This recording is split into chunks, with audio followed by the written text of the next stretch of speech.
네, 우리 모두 고린도전서 6장 한번 펴볼게요. 요즘 계속 여러분들 고린도전서 큐티 하고 있죠? 이 주제가 고린도전서 6장 12절입니다. 몸으로 하나님께 영광을 돌리라 라는 말씀입니다. 여러분들 그 6장에 보면 계속 반복해서 나오는 단어가 있어요. 그 단어가 어떤 단어 같아요? 성경은 그 당시에 있었던 가장 당면한 문제들, 그 당시 성도들, 그 당시 편지를 받는 사람들에게 있어서 가장 중요한 문제를 가지고 사도 바울이 그 문제를 제기하고 그 문제를 해결하려고 했던 거예요.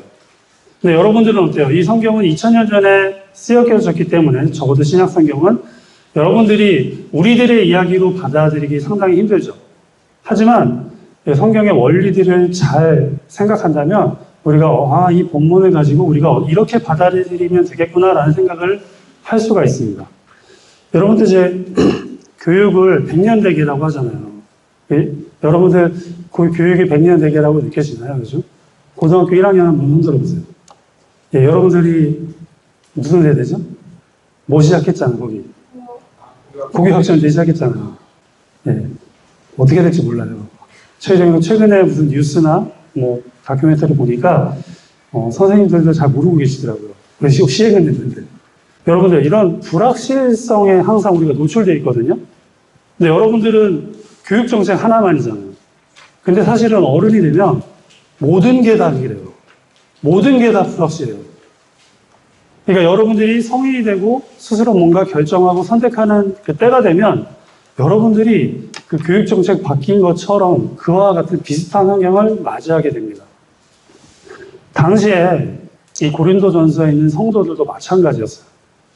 고린도는 그 로마 제국 가운데 되게 핫플레이스, 되게 유명한 곳이었어요. 어떻게 유명하다? 뭘로 유명했을까요? 고린도가 항만 도시였어요. 그럼 뭐가 발달됐을까요? 일단 무역이 발달됐겠죠? 무역이 발달되면 어떤 게 있어요? 돈이 많겠죠. 돈이 많으면 배 타러 온 사람들이 놀러 가야겠죠? 뭐 이런 요식업, 유흥업, 뭐 술집, 뭐 이런 거 되게 많이 발달되겠죠? 금융 발달했겠고, 그리고 다양한 나라의 국가 사람들이 섞여 있으니까 지금으로 따지면 뭐 송도, 뭐 국제 무슨 무역, 자유무역 도시 뭐 이런 것처럼 되게 많은 사람들이 왔겠죠. 다양한 문화의 사람들이 왔겠죠. 엄청나게 문화가 융합됐을 거예요.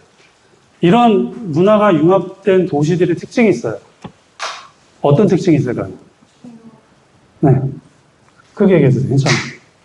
종교가 많아요. 종교가 많고, 그리고 웬만하면 다 허용해주죠. 왜냐하면 이 사람들은 먹고 사는 게 무역인데, 얘네 유대교는 되고, 그리스교는 안 된다. 뭐 예를 들어서 이집트의 뭐 무슨 종교는 되고, 너네 종교는 안 된다. 이게 안 되잖아요.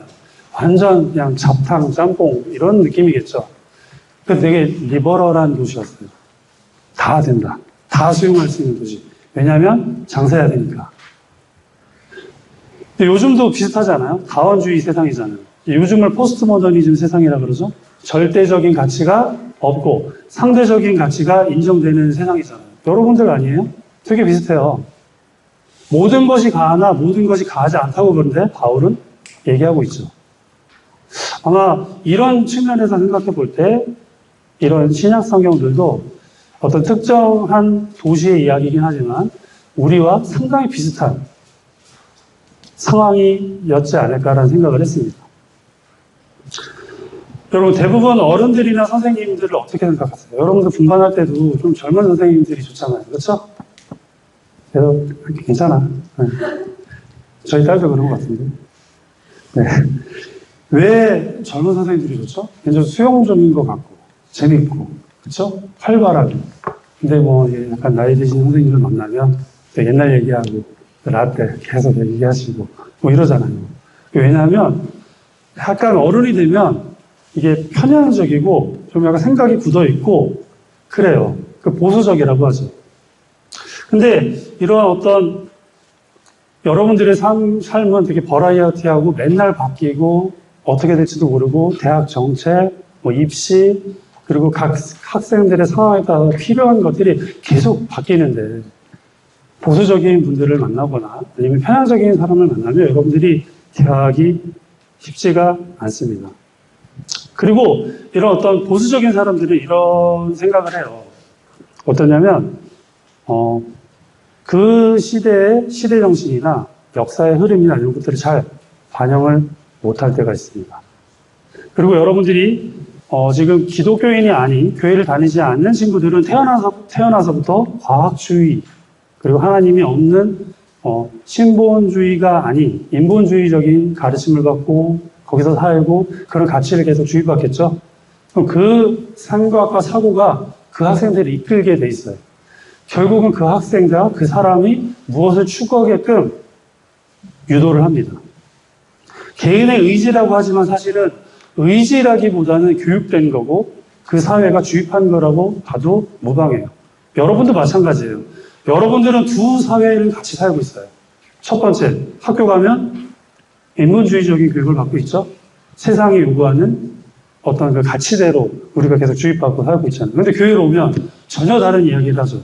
전혀 학교에서 얘기하지 않던 가치. 학교에서 얘기하고 있는 것과 다른 세상. 그러니까 여러분들이 생각할 때, 아니, 교회는 왜 이러지? 라는 생각을 하게 되고, 그런 어떤 그 충격들, 그런 충동들로 인해서 여러분들이 어려울 수 있어요. 되게 지극히 자연스러운 겁니다. 근데 이 고린도 전서 성도들도 이런 문제가 있었어요. 예수님을 믿었는데, 자기의 삶의 바탕, 내 주변에 있는 것들은 전혀 하나님과 상관없는 것들이었어요. 오늘 여러분들이 분반 시간에 가서 배경에 대해서 배우면 정말 깜짝 놀랄 일들. 저게 정말 리버럴하고 자유스러운 곳이구나. 자유스럽다고 얘기한 거는 정말 방탕한 곳이었구나라는 걸 깨닫게 돼요. 그리고 그래서 사도 바울은 여기 6장 12절에 이 말을 합니다. 여기서 얼매이지 아니한다라는 얘기가 있잖아요. 근데 이 얼매이지 않는다는 단어가 조금 저는 좀 찾아봤어요. 근데 이게 주장하다, 권위를 가지다라는 말의 수동형 문자거든요. 동사, 수동형 동사, 미래의 수동형이에요. 이게 뭐냐면 주장을 당하는 거죠. 되게 웃기죠? 주장을 당한다?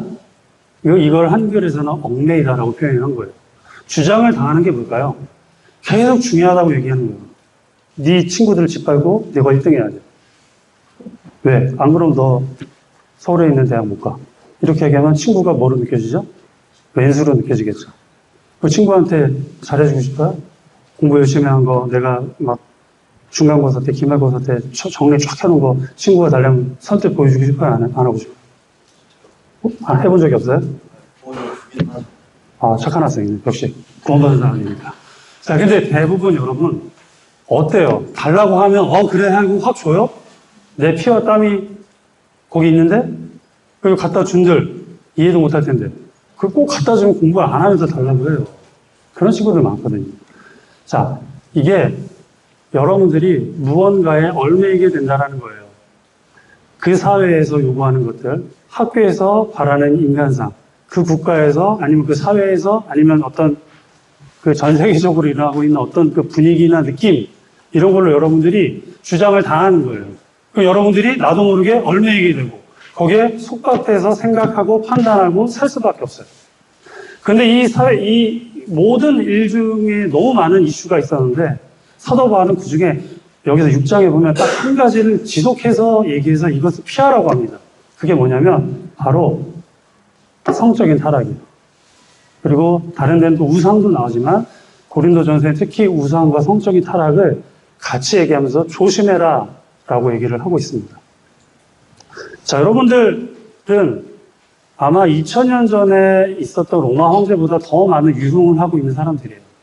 그 로마 황제가 느꼈을 그 연애나 음악이나 아니면 연극이나 이런 것들보다 여러분들이 누릴 수 있는 게 훨씬 많아요. 어느 시대의 황제보다, 어느 시대의 왕보다 여러분들이 누릴 수 있는 문화적으로 유용할 수 있는 것들이 훨씬 많아요. 왜? 스마트폰 때문에.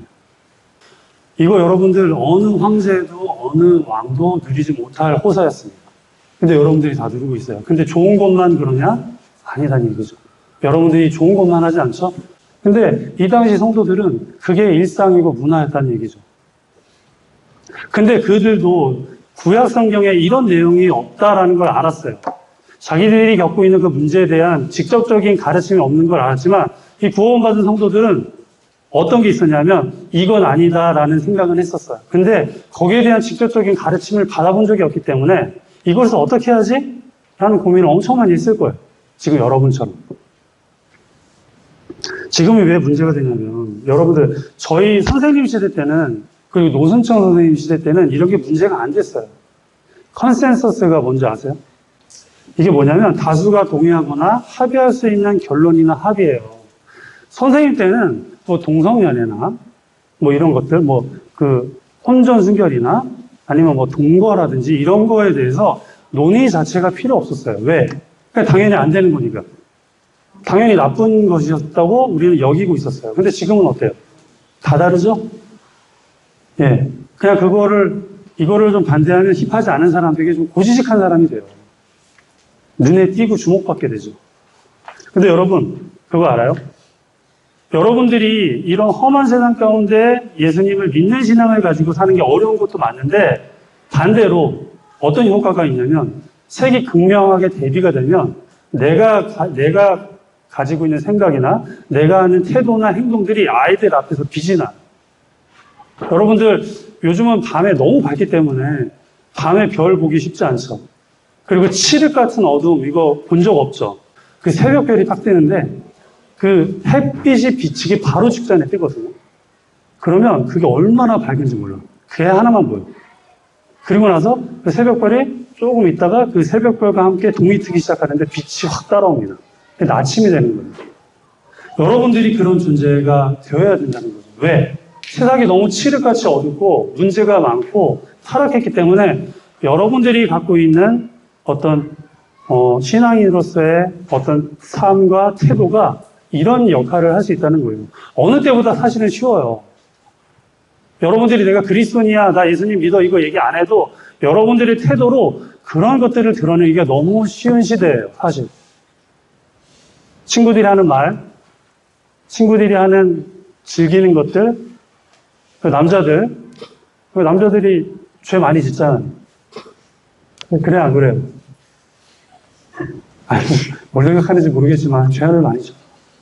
그 죄를 많이 지면 어떻게 생각하겠어? 돋보일 수 있다고. 여학생들도 마찬가지예요. 돋보일 수 있어요. 이런 시대 때는 여러분들이 더 쉽게 돋보일 수가 있어요. 새벽별처럼. 극명한 대비를 이루기 때문입니다. 14절에 너희 몸이 그리스도의 지체인 줄 알지 못하느냐? 내가 그리스도의 지체를 가지고 창녀의 지체를 만들겠느냐? 결코 그럴 수 없느니라. 여러분들이 두 세계를 살고 있다고 그랬죠? 특히 믿은 사람들 또는 지금 구도 중에 있는 사람들은 그래요. 같은 세계인데 전혀 다른 법칙에 의해서 조종당하고 있는 세계.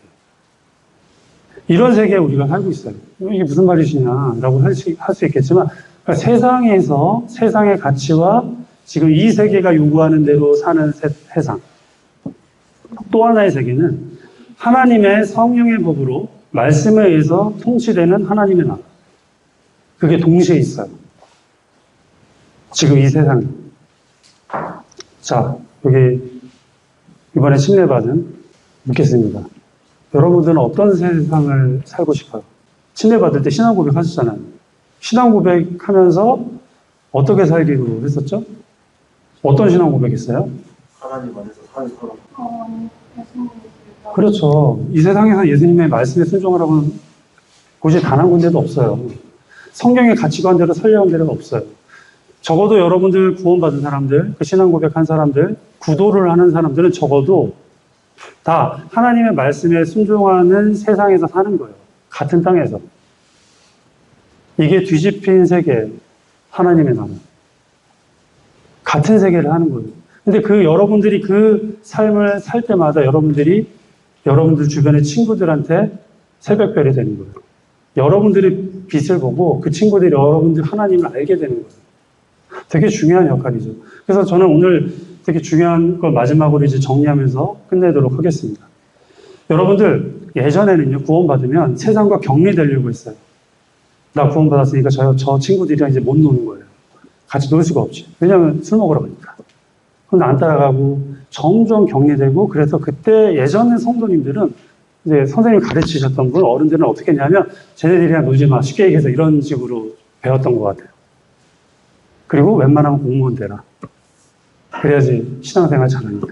예전에는 그렇게 배웠던 것 같아요. 다는 아니지만. 근데 여러분들, 세상에서 격리되는 게 하나님의 뜻인가요? 자, 예수님이 일어섰죠? 12제자를 데리고, 그리고 산으로 가셨잖아요. 그리고 초막셋을 짓고, 거기서 인생을 마무리하셨죠? 그러셨나요? 안 그러셨잖아요. 예수님이 안 그러셨어요. 예수님은 정말 사회 이슈적인, 그 문제적인 사람들을 찾아다니셨어요. 그리고 그들과 만나서 친구가 되어주셨어요. 예수님의 12제자 중에 직업이 밝혀진 사람이 6명 있어요. 그리고 어부 4명. 그리고 한 명 누구죠? 열심당원. 한 명 누구죠? 세리. 이 사람은 예수님이 제자라고 만들어 놓고 그 사람을 가지고 그 사람들을 훈련시켰단 말이에요. 그리고 결국 그 사람들이 연합해서 하나가 돼서 어떻게 됐냐면 세상으로 바깥으로 나갔단 말이죠. 여러분들에게 요구하는 게 뭐예요? 하나님께서. 여러분들이 모여서 내 친구들, 내 옆에 있는 사람들만 하고만 놀아가 아니라 여러분들이 영향력을 끼칠 수 있는 사람들의 친구가 되어주는 것이 바로 하나님의 나라의 복음의 원리입니다. 의미고. 여기서도 마찬가지예요. 여러분, 격리되어야 되는 게 아니라 여러분들 구분되어져야 돼요. 구분. 격리랑 구분이랑 비슷하지만 다릅니다. 교회는 세상에서 불려낸 물이죠. 에클레시아라는 뜻이 불려낸 물이에요. 불려내서 산으로 가라가 아니잖아요. 거룩하게 분리가 되어서 그 분리된 것들을 세상 사람들에게 보여줬어야 됐어요. 이스라엘이 원래 그 역할을 했었어야 되는데 실패했죠. 그 실패가 교회로 이어졌고 그 역할이 바로 예수님을 믿는 사람들, 하나님의 나라의 백성들의 삶의 목표가 되어야 되는 것입니다. 여러분들 잘 들으세요. 이제 되게 중요한 마지막 메시지가 나갑니다. 예수님이 제자들과 예수님이 하셨던 것처럼 여러분들은 나만의 공동체, 나와 말 잘 통하는 사람들하고만 있으면 안 돼요. 내가 작년 내내 지금 메시지를 전할 때마다 이 말씀을 반복했는데 예수님은 항상 그러셨어요. 제자들도 화합이 안 되는데 거기다가 죄인들 막 데려오고 창녀랑 같이 밥 먹고 이스라엘 백성들이 얼마나 황당했겠어요. 메시아라고 왔는데 만나는 사람마다 이상한 사람들이니까. 여러분들 교회에서는 적어도 교회에서도 여러분들이 이런 태도를 유지하고 있다면 세상 나가서는 볼 것도 없어요. 내 옆에 있는 사람들, 항상 밥 먹는 사람들과 지내지 마세요. 1년이 있어도 6개월이 있어도 말하는 사람이 정해져 있어요. 그럼 하나님의 나라가 우리 가운데 이루어질 수가 없습니다. 자, 고립하지 마시고요. 여러분들 어떻게 하라고요? 구별되라.